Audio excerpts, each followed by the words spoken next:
देते हैं। एसएमएस अस्पताल में अव्यवस्थाओं को लेकर राज्य मानवाधिकार आयोग गंभीर नजर आ रहा है।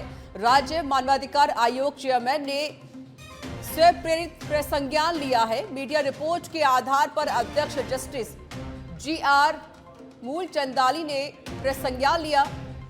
सुप्रिंटेंडेंट मेडिकल कॉलेज और कलेक्टर को जारी किया है नोटिस जारी कर 28 अप्रैल को तथ्यात्मक रिपोर्ट पेश करने के आदेश दिए गए हैं। वार्ड की कमियों को दूर करने, रोगियों को व्यवस्था उपलब्ध कराने के आदेश दिए गए हैं।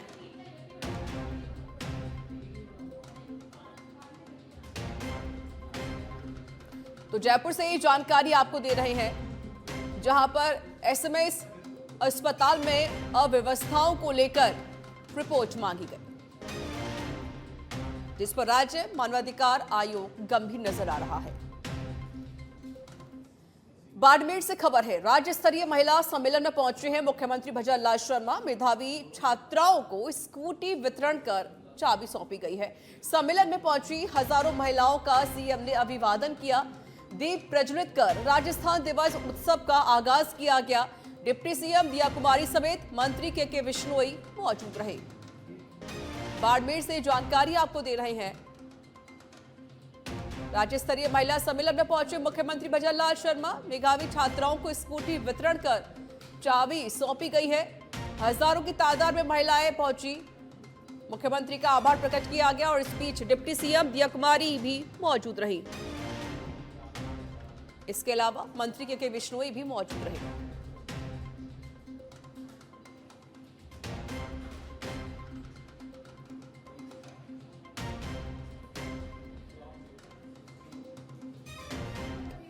बालोतरा के पचपदरा से बड़ी खबर आपको बता देते हैं। पचपदरा रिफाइनरी में दिखा है तेंदुआ। एक श्रमिक को घायल किया गया है। तुमान कंपनी की साइट पर तेंदुआ नजर आया। श्रमिक को उपचार के लिए अस्पताल ले जाया गया है। क्षेत्र में पहली बार दिखा है तेंदुआ। तेंदुए के आने से सवालों के घेरे में है रिफाइनरी में आखिर तेंदुआ कैसे घुसा, बड़ा सवाल। एक मजदूर को घायल किया गया। फिलहाल मजदूर को अस्पताल पहुंचाया गया है, जहां उसका इलाज जारी है। बालोतरा के पचपदरा से जानकारी आपको दे रहे हैं। तुमान कंपनी की साइट पर तेंदुआ नजर आया। पहली बार ऐसा हुआ कि तेंदुआ वहां पर नजर आया है। एक्सक्लूसिव तस्वीरें आपकी टीवी स्क्रीन पर हैं। तेंदुए ने एक श्रमिक को घायल किया है। फिलहाल श्रमिक का अस्पताल में इलाज जारी है। ये एक्सक्लूसिव तस्वीरें टीवी स्क्रीन पर।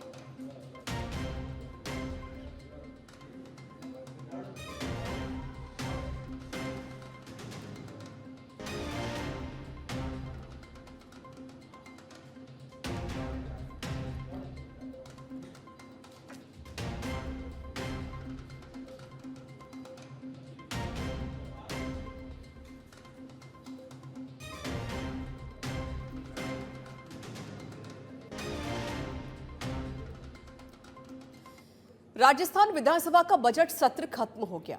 वहीं इसी को लेकर मुख्य सचेतक जोगेश्वर गर्ग से सच पे धड़क ने खास बातचीत की है। आप भी सुनिए।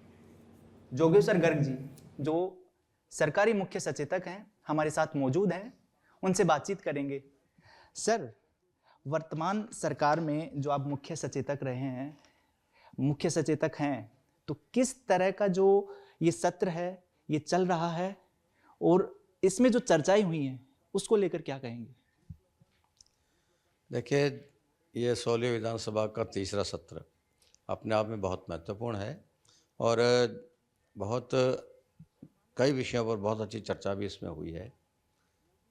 बजट आया है और बजट अपने आप में एक अनूठा बजट है। ये सामान्यतया सरकारें अपने अंतिम वर्षों में अच्छे बजट देती है, चौथा और पांचवा बजट अच्छा देती है, लेकिन माननीय भजन लाल जी के नेतृत्व में पहला बजट भी बहुत अच्छा दिया और ये दूसरा बजट भी बहुत अच्छा दिया है, जिसको लेकर अपन कह सकते हैं कि जो लोक लुभावन बजट जैसा होता है, चुनाव के समय दिया जाता है, वैसे बजट दोनों बार दिए हैं।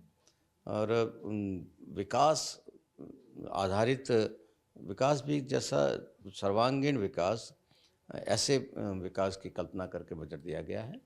तो उस दृष्टि से भी ये महत्वपूर्ण है। और कुछ जो बाकी चर्चाएं भी जो इस सत्र में हुई है, अपने आप में अनूठी है। कई बार कई अच्छे इसमें उदाहरण भी आए, कई कड़वे क्षण भी आए हैं। तो हर दृष्टि से अपने आप में अनूठा ये सत्र साबित हो रहा है। सर, जो सरकारी मुख्य सचेतक और विपक्ष के सचेतक में क्या फ़र्क है? क्योंकि जो विपक्ष वाली जो भूमिका है वो पिछली सरकार में आप निभाए थे, किस तरह का फ़र्क वो महसूस कर पा रहे हैं? पिछली बार भी विपक्ष में होते हुए मुझे सचेतक का काम करने का मौका मिला, इस बार फिर मौका दिया है। शायद उस अनुभव के कारण ये दे दिया होगा। और उसमें इतना प्रेशर नहीं होता था, लेकिन इस बार ज़्यादा प्रेशर है। बोलने वालों की संख्या भी ज़्यादा होती है। फिर सदन में बहुमत पर्याप्त है कि नहीं, कोरम मेंटेन हो रहा है कि नहीं हो रहा है, वो विपक्ष में होते हुए हमको टेंशन नहीं करना पड़ता था। लेकिन इधर ये भी देखना पड़ता है मंत्रीगण हाजिर हैं कि नहीं हैं, किस मंत्री को कब रहना जरूरी है, वो है कि नहीं है, उसको चेक करना है, पहले से ही जांच पड़ताल कर लेना, सावधान करना उनको। फिर मान्य सदस्य भी कौन बोलने वाले हैं, कब बोलने वाले हैं, उसका सारा तय करना, किस विषय पर कौन बोले, कौन कितना बोले, वो सब तय करना और फिर वो सारा करवा भी लेना। इसमें कई बार कई सदस्य नाराज़ भी होते हैं।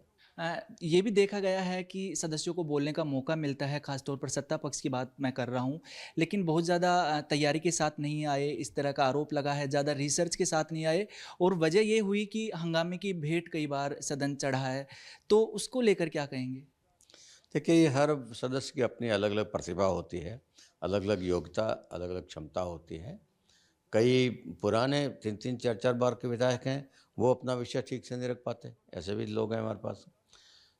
और कई ऐसे भी हैं जो पहली बार विधायक चुनकर आए हैं, लेकिन अपना विषय बहुत अच्छे से रखते हैं, बहुत तैयारी के साथ आते हैं, अध्ययन करके आते हैं, तथ्यों के साथ आते हैं और सलीके से अपनी बात रख रहे हैं। कई ऐसे विधायक देखे हैं जिनके पास बोलने के लिए तथ्य बहुत अच्छे होते हैं, लेकिन प्रस्तुतिकरण ठीक नहीं होता है, इसलिए पिट जाते हैं। कई विधायक ऐसे होते हैं कि जिनके पास तथ्य कम भले होते हैं, लेकिन प्रस्तुतिकरण इतना बढ़िया होता है कि वो छा जाते हैं। तो ये सारे अनुभव देखने को मिल रहे हैं और उसमें कोई ऐसा फिक्स फार्मूला कुछ नहीं है कि नया है तो कुछ नहीं जानता और पुराना है तो सब कुछ जानता है, ऐसा कुछ नहीं है। व्यक्ति व्यक्ति में अलग अलग प्रतिभाएं होती है, अलग अलग क्षमताएं, योग्यता होती है, उसके आधार पे व्यक्ति विधानसभा में अपनी परफॉर्मेंस देता है।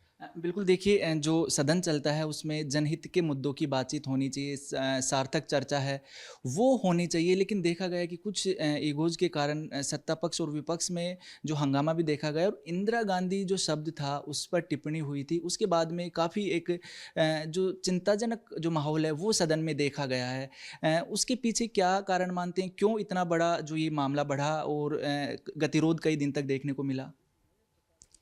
देखिए, आलोचना तो होगी ही।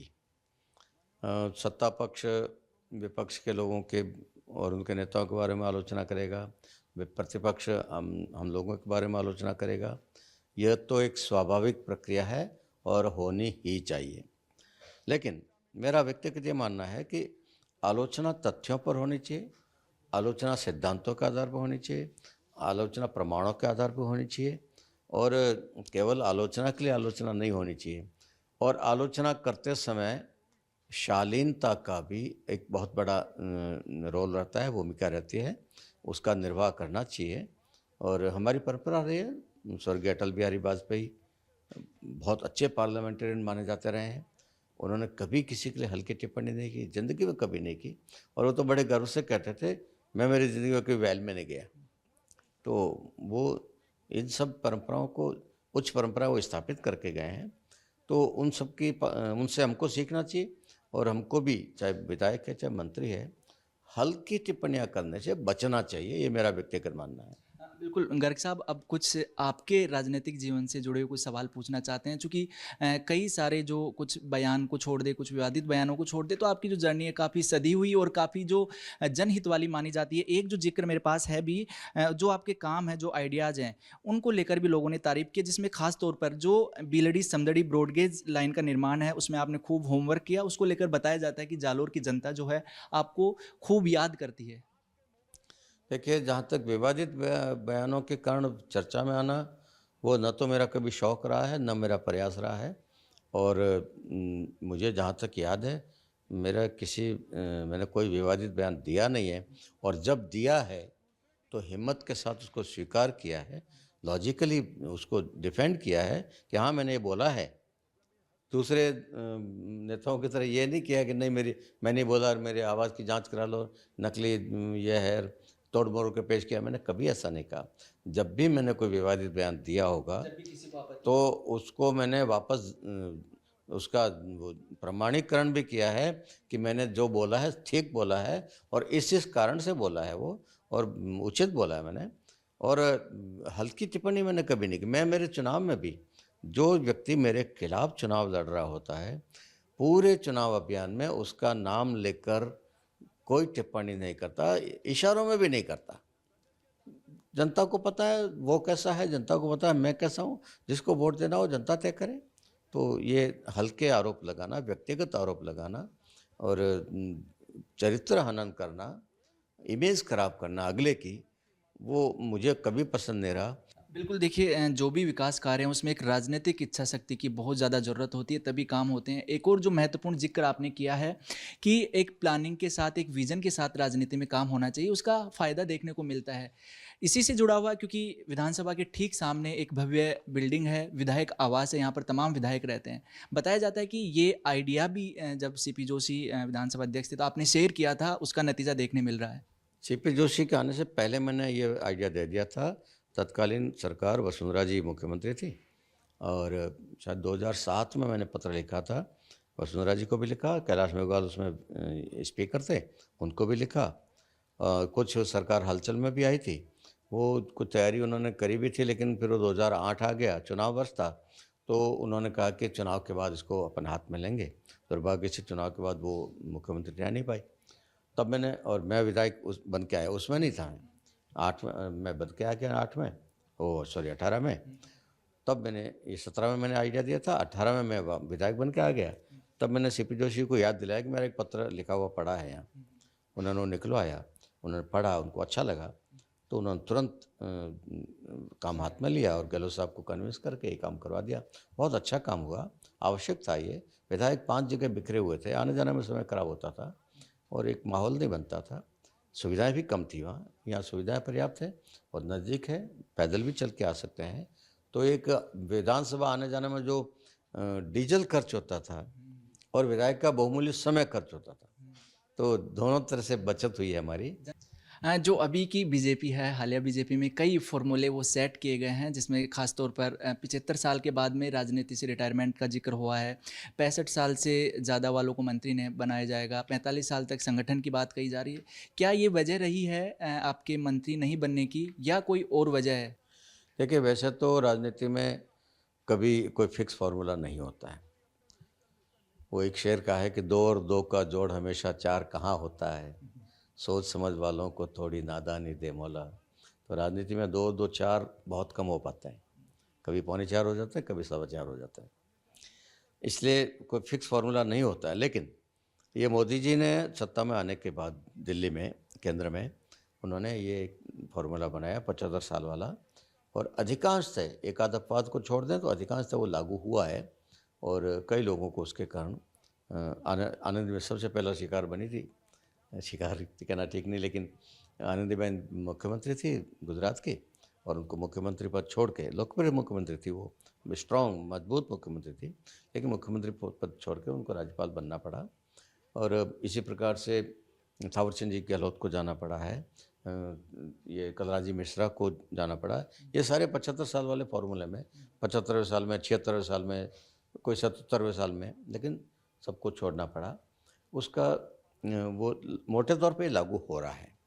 और ऐसे ही पार्टी में भी और सदनों में भी, सांसद विधायकों में भी युवा लोगों को तरजीह देने का जो प्रयास चल रहा है मोदी जी का, वो भी बहुत अच्छा प्रयास है। और इसलिए भी अच्छा और ज़रूरी है वो कि देश की 65% आबादी 40 साल से कम उम्र वालों की। अब 70 साल 75 साल का व्यक्ति 25-30 साल के जवान के मन को नहीं समझ सकता, उनकी आकांक्षाओं को, अपेक्षाओं को नहीं समझ सकता, और इसलिए उनको समझने के लायक लीडरशिप हमारी तैयार होनी चाहिए। और फिर वो लीडरशिप जो 30, 35, 40 साल की लीडरशिप तैयार होगी तो पार्टी को 30-40 साल तक कमा के भी देगी। तो उस दृष्टि से भी एक अच्छा है ये, मैं इसका स्वागत करता हूँ, मुझे कोई तकलीफ नहीं है इसमें। और रही बात मेरे मंत्री बनने नहीं बनने की, तो मैं फिर कह रहा हूँ कि इसमें कोई फिक्स फार्मूला नहीं होता है। मैंने कभी भी, मेरे लिए कभी कुछ नहीं मांगा। विधानसभा का टिकट हो, चाहे लोकसभा का टिकट हो, चाहे मंत्री पद हो, चाहे पार्टी में कोई पद हो, ईश्वर की कृपा से मुझे कभी कुछ मांगना नहीं पड़ा। जो कुछ मिला है बिना मांगे घर बैठे मिला है, और घर बैठे इतना सारा मिल गया है कि मैं इसकी कल्पना नहीं कर सकता था। तो मैं उससे सबसे संतुष्ट हूँ, और मेरी पार्टी पर मुझे भरोसा है, और मेरी पार्टी की परंपरा है ये कि वो हर व्यक्ति की गतिविधियों पर नज़र रखती है, उनके गुण दोषों का अवलोकन आकलन करती है, और उसके अनुरूप उनको भूमिका समय समय पर देती है। पार्टी के हित में जो काम बताया जाए, मेरे लिए कोई काम छोटा नहीं है, कोई काम बड़ा नहीं है। पार्टी को उससे लाभ होना चाहिए, वो काम मुझे करने के लिए मुझे यदि कहा जाता तो मैं तत्पर हूँ, बिना कहे भी तत्पर हूँ। पार्टी को लाभ होना चाहिए, देश को लाभ होना चाहिए, हमारी ये सोच है। बिल्कुल, देखिए जो एक राजस्थान के बड़े दलित नेता के रूप में जो आपको जाना जाता है, क्या वर्तमान सरकार में जो प्रतिनिधित्व मिला है, क्या दलितों को अधिकार मिले, इस तरह का प्रतिनिधित्व है? आप संतुष्ट हैं जो प्रतिनिधित्व फिलहाल जो मिला हुआ है सरकार में? हाँ,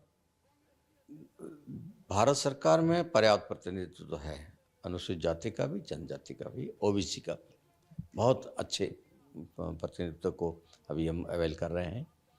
राजस्थान सरकार में थोड़ी सी कुछ मतलब मार्जिनल अपन कह सकते हैं कि है, लेकिन थोड़ा सा और हो सकता है। रिफॉर्म की कुछ संभावनाएं हैं?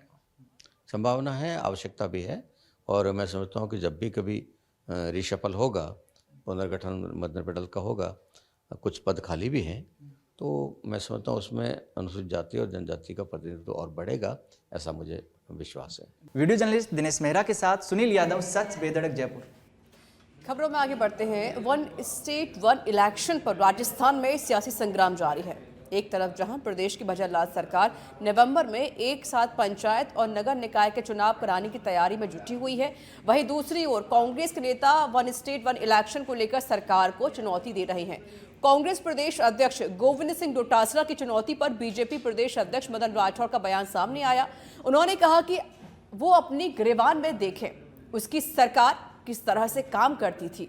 हमारी भजनलाल सरकार की नियत समय पर चुनाव संपन्न करा देगी और वो देखते रह जाएंगे।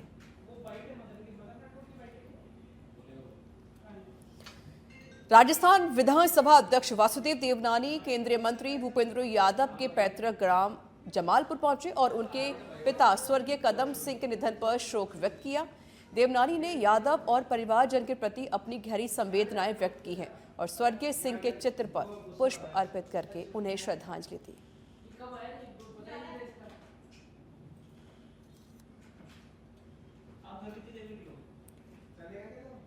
धौलपुर जिले की एसीबी टीम ने समाज कल्याण विभाग में छापा मारकर 2 बाबुओं को रिश्वत लेते हुए गिरफ्तार कर लिया है।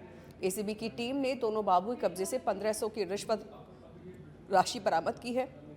दोनों बाबू ने एक दिव्यांग से स्कूटी के कागज देने के नाम पर रिश्वत के 2000 रुपए की मांग की थी। रिश्वत राशि के अलावा ऑफिस में मिली डायरी में एसीबी की टीम को 7500 रुपए की नकदी भी मिली है। परवादी एक दिव्यांगजन है जिसने हमें एक शिकायत दी थी कि उसके जो समाज कल्याण विभाग से मुख्यमंत्री स्कूटी योजना के तहत स्कूटी प्राप्त हुई थी, उसके कागजात उस समय नहीं दिए गए थे। उक्त कागजात देने के एवज में समाज कल्याण विभाग के जो एलडीसी और यूडीसी हैं अभिषेक शर्मा व शैलेंद्र सिंह, दोनों 2000 रुपये की रिश्वत मांग रहे हैं। जो 500 रुपये उन्होंने रिश्वत मांग सत्यापन के समय लिए थे और 15। कोटपुतली के बानसूर से खबर आपको बता देते हैं, जहां सच पे धड़क की खबर का दमदार असर हुआ है। दान पात्र की चोरी का घटना मामला सामने आया। 24 घंटे में बानसूर पुलिस ने ग्रामीणों की मदद से खुलासा कर दिया है।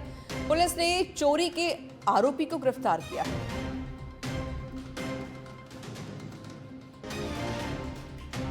बीकानेर के खाजूवाला से खबर है, महाराणा सांगा पर विवादित टिप्पणी के मामले में सर्व समाज में रोष है। राजीव सर्किल पर सर्व समाज के लोगों ने टायर जलाकर विरोध प्रदर्शन किया। सपा सांसद रामजीलाल सुमन के खिलाफ विरोध दर्ज कराया गया है। भाजपा नेता कुंदन सिंह राठौड़ ने कहा, राजस्थान के गौरवशाली इतिहास का अपमान किया। एसडीएम को सौंपा प्रधानमंत्री के नाम ज्ञापन।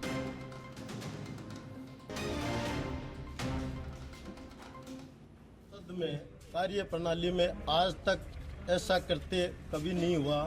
जो रामजी लाल ने राणा सांगा के विरोध में जो संसद में बोला, जो तन में 80 घाव लगे मन में, और आज तक जो 81वां घाव जो रामजी लाल ने इस देश को दिया है, ये कभी भूलेगा नहीं देश। इस रामजी लाल को कभी माफ़ नहीं करेगा देश। और रामजी लाल से मैं अखिलेश जी यादव से कहता हूं कि इनको रामजी लाल को तुरंत बर्खास्त करें, पार्टी से बर्खास्त करें, संसद से बर्खास्त करें। जो ऐसे करते हैं उनके खिलाफ भारी आक्रोश है। आमजन में आज सार्वजनिक तौर पे हमने एसडीएम साहब को ज्ञापन दिया है। जो सर्व समाज ने, खाजवाड़ा की सर्व समाज ने ज्ञापन दिया है मिलकर।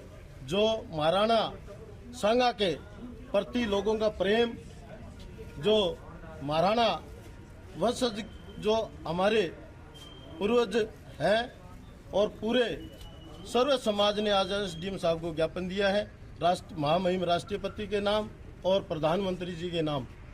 जो ऐसा करते करेगा उसको देश कभी। अलवर की राजगढ़ नगरपालिका पैराफेरी क्षेत्र में भूमाफियाओं और अवैध प्लॉटिंग का कार्य जोरों पर चल रहा है। राजगढ़ अलवर मेगा हाईवे मार्ग पर सड़क किनारे ही भूमाफियाओं की ओर से अवैध रूप से प्लॉटिंग कर कॉलोनियां तैयार की जा रही हैं, जिससे सरकार करोड़ों का चूना लग रहा है। वहीं कई स्थानों पर तो भूमाफियाओं ने हरे पेड़ों पर कटाई करके अवैध प्लॉटिंग में निर्माण कार्य शुरू कर दिया।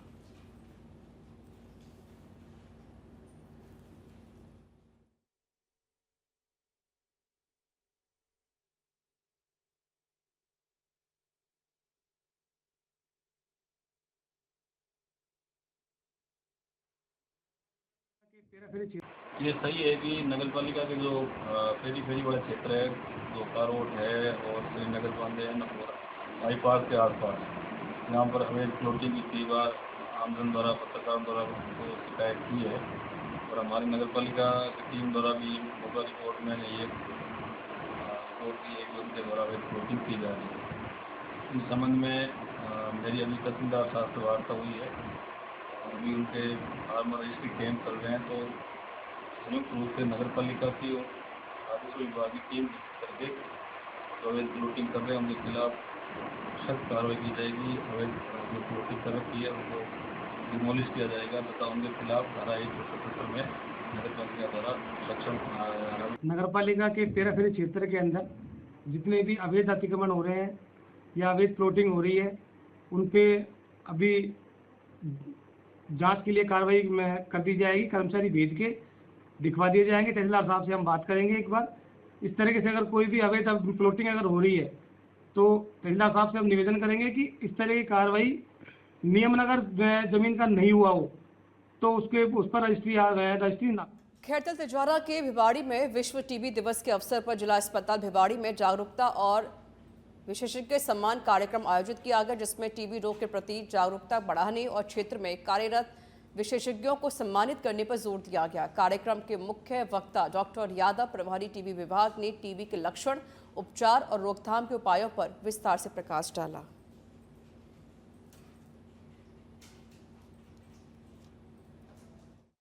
क्रॉस सोसाइटी और आईएमए की तरफ से एक हमारे हॉस्पिटल में जो वर्ल्ड टीबी डे था, मतलब कल 24 मार्च 2025 को, उसको आज हम लोगों ने यहाँ मनाया था। इस हमारा जो उद्देश्य था मनाने का वो ये था कि जो यहाँ पे जो पेशेंट्स आते हैं उनको प्लस उनके जो परिजन हैं उनको टीबी के बीमारी और उससे संबंधित जो राज्य सरकार की स्कीम चल रही है उसका उन तक मैसेज पहुँचाना था कि आप क्या क्या प्रिकॉशंस बरत सकते हैं टीबी के लिए, और जो सरकारी हॉस्पिटल में जो फ्री दवाइयाँ मिल रही हैं उनको, और जो उनका जो फ्री टेस्टिंग होती है हमारे जिला चिकित्सालय भिवाड़ी में, उससे उनको अवगत कराना था कि आप इस हॉस्पिटल में आके टीबी का इलाज फ्री में करा सकते हैं। क्या क्या है सुविधा गवर्नमेंट की तरफ से? अपने हॉस्पिटल में टीबी की जांच होती है जिसको ट्रूनाट बोलते हैं, एक्सरे होता है, और ये पल्मोनरी ट्यूबरक्लोसिस के लिए हो गया, मतलब फेफड़ों का जो टीबी है उसके लिए, और बाकी जो एक्स्ट्रा पल्मोनरी होता है उसके लिए भी अपने पास हड्डी रोग विशेषज्ञ डॉक्टर हैं और मेडिसिन के डॉक्टर हैं, साथ में अपने पास ENT के भी डॉक्टर हैं, आइस के भी डॉक्टर हैं, तो सभी विभाग के डॉक्टर अभी हमारे पास हैं, एक्सेप्ट जनरल सर्जरी और